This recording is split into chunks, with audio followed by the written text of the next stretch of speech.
एक बार जोर से जयकारा लगाएंगे ताकि हमारे अंदर जो विकार है वो विकार थोड़ा दूर हो जाए। हमारे अंदर जो संशय के पक्षी बैठे हैं वो पक्षी उड़ जाए। प्रेम से बोले श्री सद्गुरुदेव भगवान की जय, श्री सच्चिदानंद भगवान की जय, बोल साचे दरबार की जय।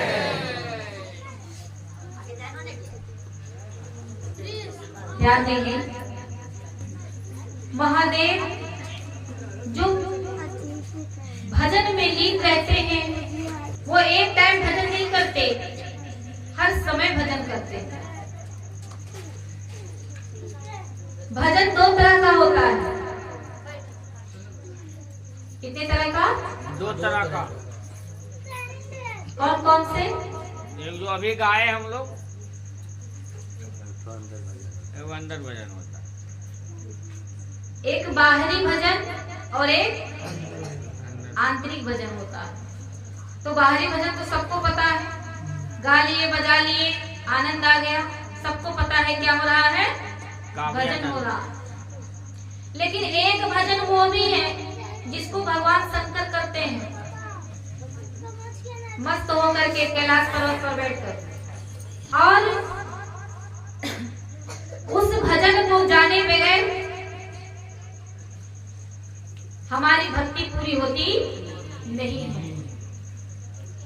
क्योंकि हम नहीं इस बात को रामायण में गोस्वामी तुलसीदास जी ने वर्णन किया है और प्रभु श्री राम जी ने स्पष्ट शब्दों में कहा है। क्या कहा? कि और वो एक सो गुप्त मत,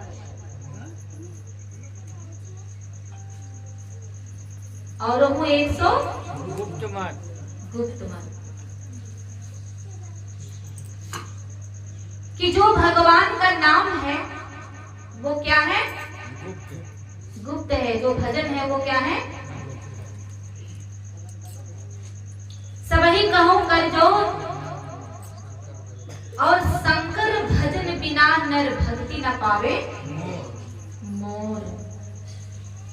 शंकर भजन बिना, यानी कि जो भजन भगवान शंकर करते हैं, जो महादेव करते हैं, उस भजन के बिना हम राम की भक्ति को पा सकते नहीं। और हम लोग जो भजन करते हैं वो तो ये तो प्रकट है ना। तो हमको आंतरिक भजन जानने की आवश्यकता है, और यही भजन जब तक माता पार्वती नहीं जानी। कितने लोग तो कहते हैं कि अरे शंकर भजन बिना, मतलब कि शंकर के जब तक भजन नहीं करेंगे तब तक ये भक्ति मिलने वाला। इसका उल्टा अर्थ निकाल लेते हैं। क्या अर्थ निकाल लिए? कि भगवान शंकर का भजन करेंगे तो किसकी भक्ति मिलेगी? भगवान राम की। पर ऐसा नहीं है। यहाँ पर भगवान श्री राम जी ने कहा है कि जो भजन भगवान शंकर करते हैं वही भजन अगर तुम्हारे पास है तो तुम भक्ति के अधिकारी, वरना उस शंकर भजन बिना नर भक्ति न पावे मोर।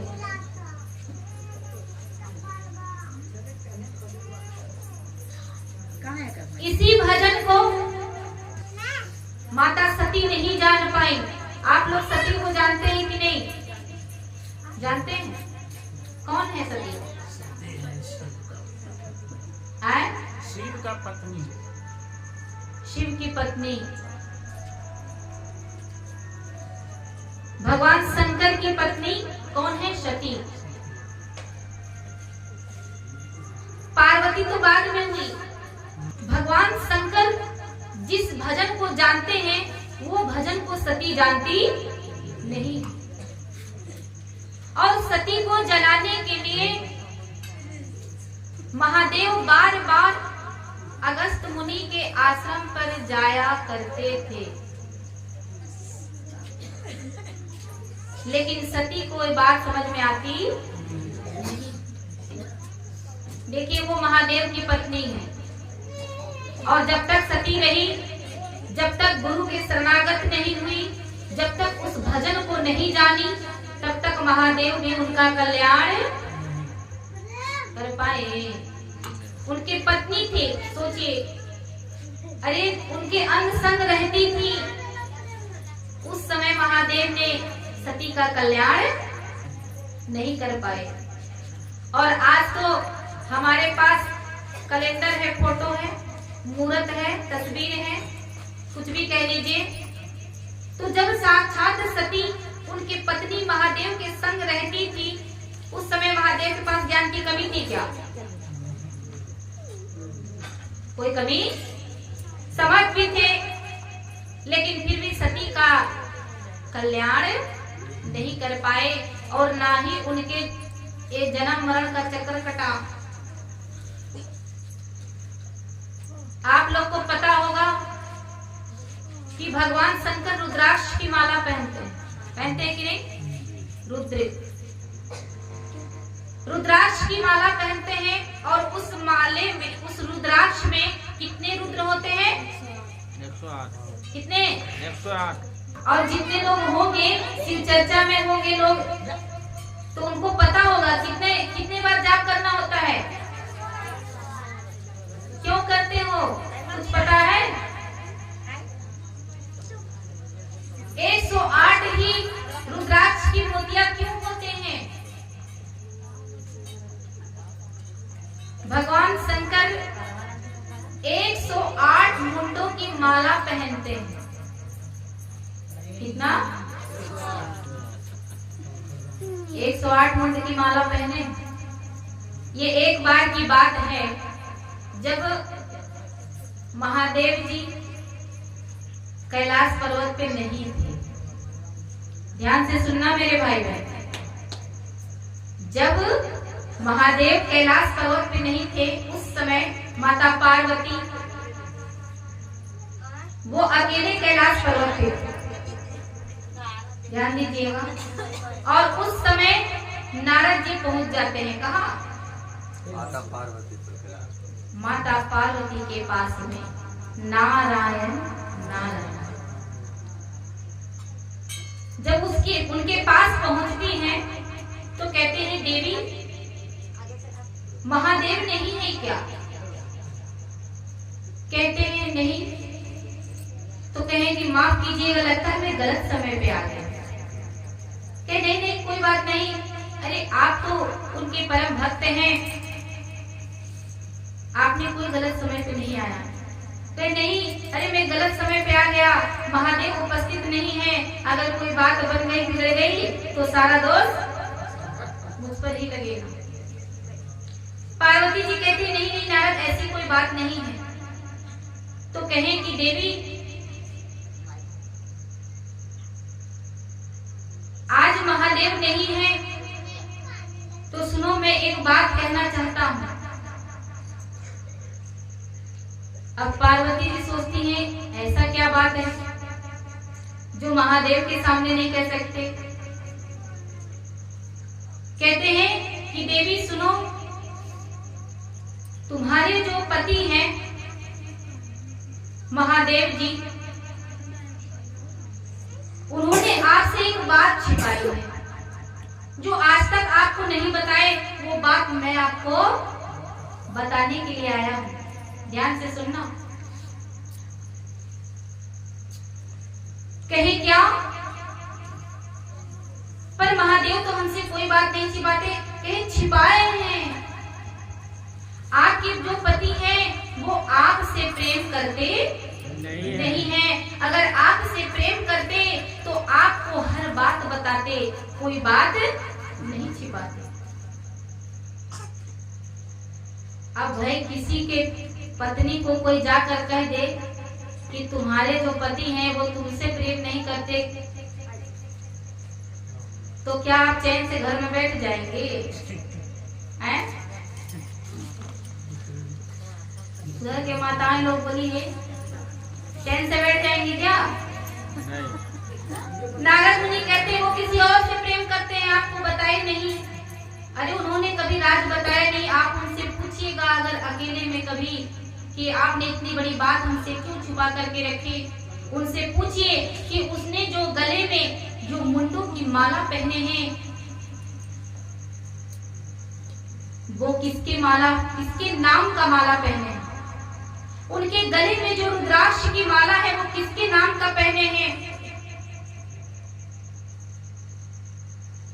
उसने कभी बताया आपको? नहीं बताया तो नहीं।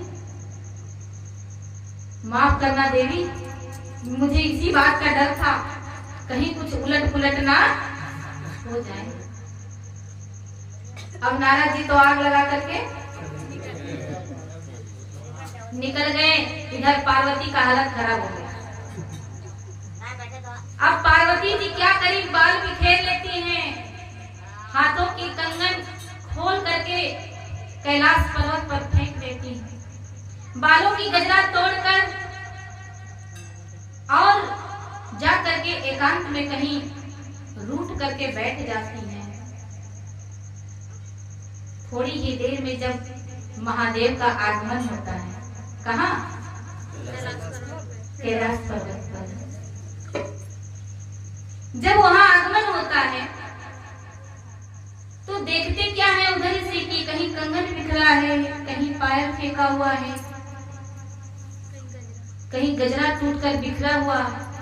महादेव जी सोचते हैं ये तो बड़ा गड़बड़ लग रहा है, ये क्या हो गया।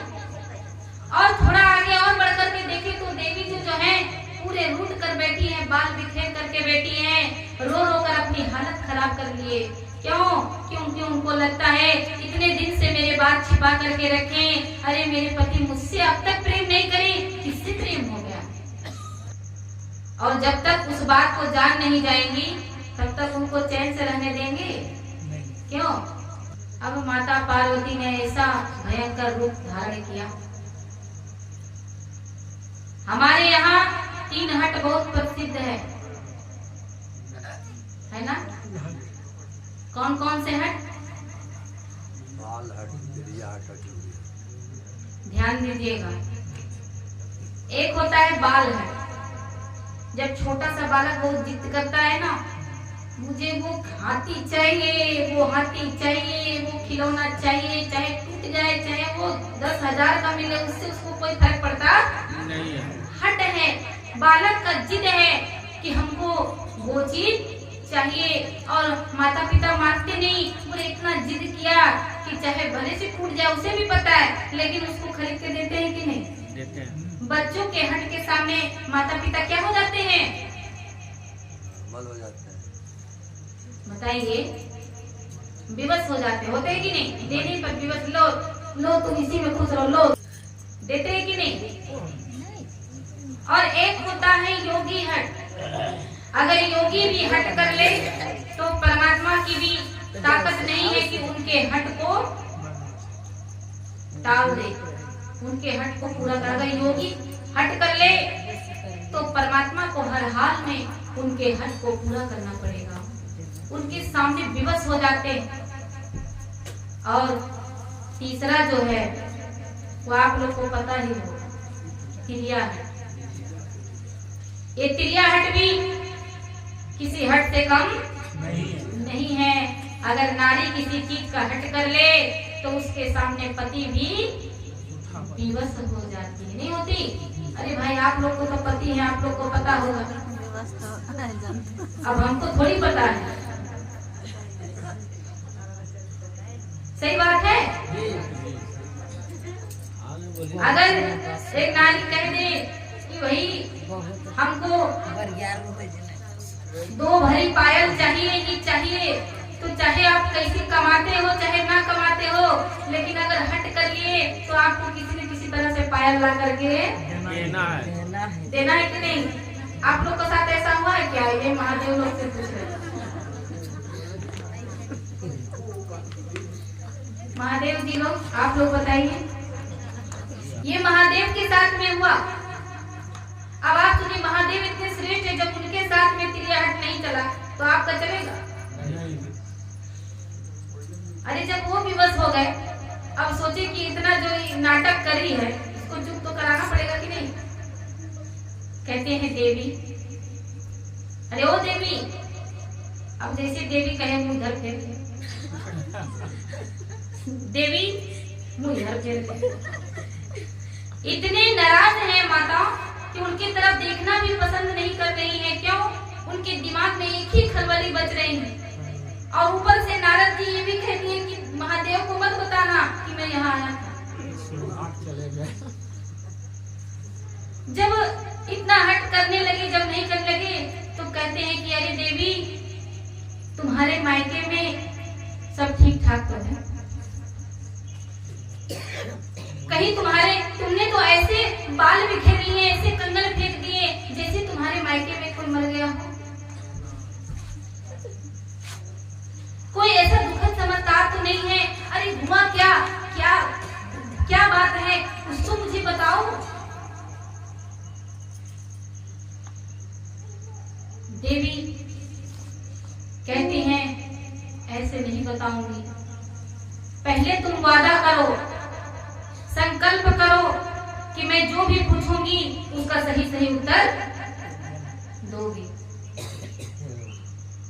भगवान शंकर जी समझ गए, पूछते हैं देवी, कहीं यहाँ नारद मुनि तो नहीं आए थे जो झगड़ा लगा करके चले गए? याद रखिए, ये नारद मुनि आपके घर भी कभी कभी पहुंच जाते हैं। नहीं पहुंचते? न जाने कितने घरों को फोड़ देते हैं।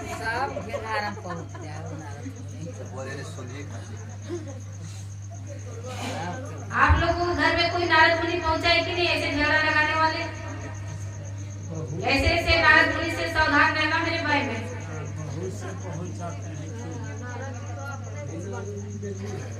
ध्यान देंगे। अब भगवान शंकर समझ गए कि ये नारद मुनि का ही काम होगा, वो आएंगे तो बताएंगे नहीं। देवी कहती हैं कि बताइए, मैं जो भी पूछूंगी उसका सही सही जवाब आपको देना होगा। तो मैं कहूँ? कहने लगी देवी, कहो। मैं सच कहता हूँ, मैं वादा करता हूँ, मैं संकल्प करता हूँ कि तुम जो भी पूछोगी मैं उसका सही सही उत्तर दूंगा। आज मैं तुमसे कुछ नहीं छिपाऊंगा। कहिए, बताइए, इतने दिनों से आपने ये बात क्यों छिपा करके रखे? एक बात है जो आपने मुझसे छिपा करके रखे। देवी, आपने आज तक मुझसे ऐसा कोई बात पूछा ही नहीं, तो मैं क्या बताता? अब आज पूछ रहे हो तो बताता हूँ, पूछो। कहने लगे, ये जो आपके गले में मुंड की माला है जो पहने हैं, 108, ये किसकी?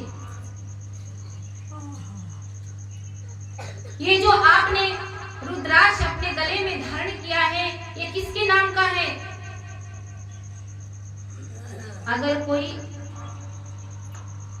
शादीशुदा औरत किसी और के नाम से मंगलसूत्र गले में डाले रहे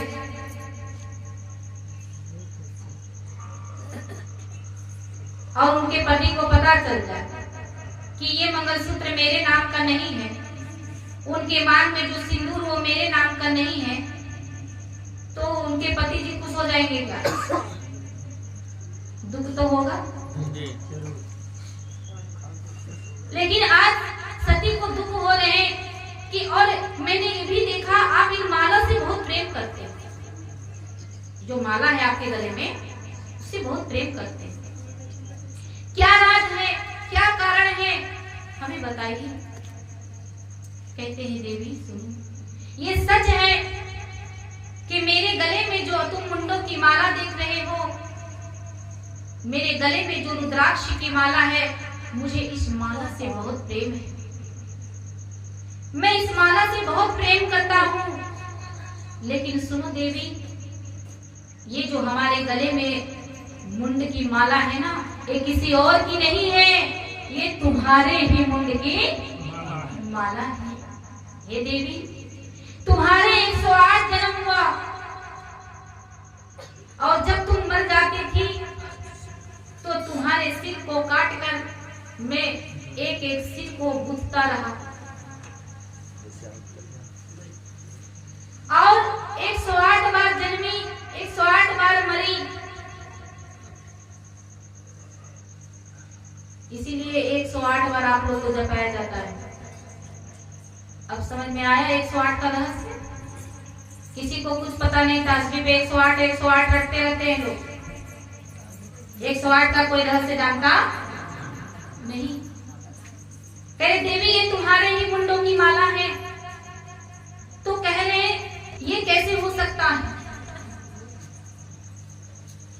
मैं मरती रही, जन्मती रही और आप कैसे रहे? आप नहीं मरे। कह रहे देवी यही बात बताने के लिए, यही चीज समझाने के लिए तुम्हें इतना जन्म लेना पड़ा और आज से नहीं बता रहा हूं। जब जब तुम मेरी पत्नी बनी तब तब मैं तुम्हें समझाया। मैं आज भी वैसा ही हूं जैसे मैं पहले था। आज भी मेरे पास वही पावर है जो पहले था, लेकिन तुमने मेरी बात नहीं मानी। क्यों? क्योंकि जब तक गुरु के शरण में नहीं जाओगे, जब तक गुरु पर श्रद्धा नहीं होगा, जब तक गुरु पर विश्वास नहीं होगा, तब तक तुम्हारा ये जन्म मरण का चक्र कट सकता नहीं। और 109वें जन्म में जब भगवान शंकर ने, महादेव ने माता पार्वती को जब कुंभज ऋषि के आश्रम पे ले गए और वहां पर जब उनको ब्रह्म ज्ञान की प्राप्ति हुई, उसके बाद जब वो गुरु के चरणों में समर्पित हुई, उसके बाद से उसका जन्म मरण का चक्र कट जाता है। और 109वें जन्म के बाद कहीं ये इतिहास में नहीं आता कि 109वें के जन्म के बाद माता पार्वती के बाद भी कोई और पार्वती बनी। आया क्या? इसलिए हमको समय के सद्गुरु धारण करना चाहिए। आज जो लोग कहते हैं कि 108 बार नाम का जाप करो, कितने बार? 108 बार लोग जाप करते हैं। क्या जाप करते हैं? ओम नमः शिवाय। फिर वही बात आ गया, घूम फिर कर शंकर की भक्ति कर रहे हैं। और भगवान श्री राम जी ने क्या कहा कि शंकर भजन बिना नर भक्ति ना पावे मोर। अरे वही भक्ति करना पड़ेगा जो महादेव ने किया, और उसी भक्ति को जब पार्वती ने अपनाया तब जाकर के पार्वती पूजनीय हुए। इस संसार में उनकी पूजा होती है कि नहीं?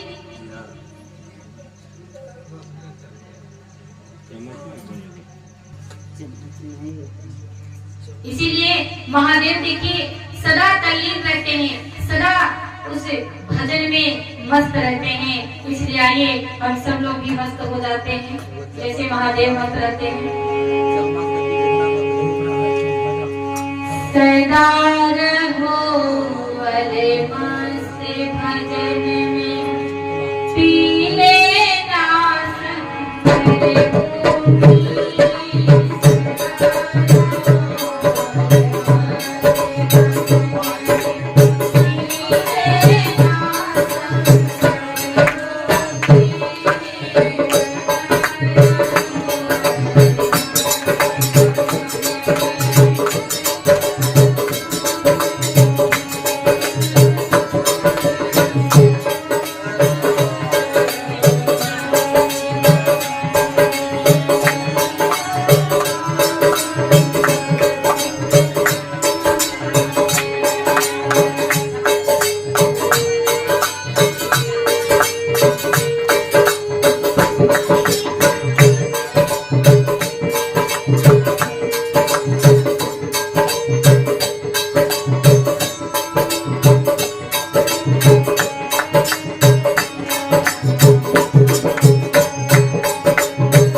क्या पी लेना?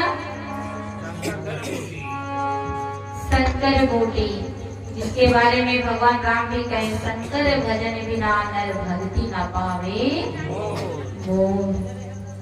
कुछ समझो, थोड़ा विचार करो, क्योंकि जीवन व्यर्थ ही चला जा रहा है।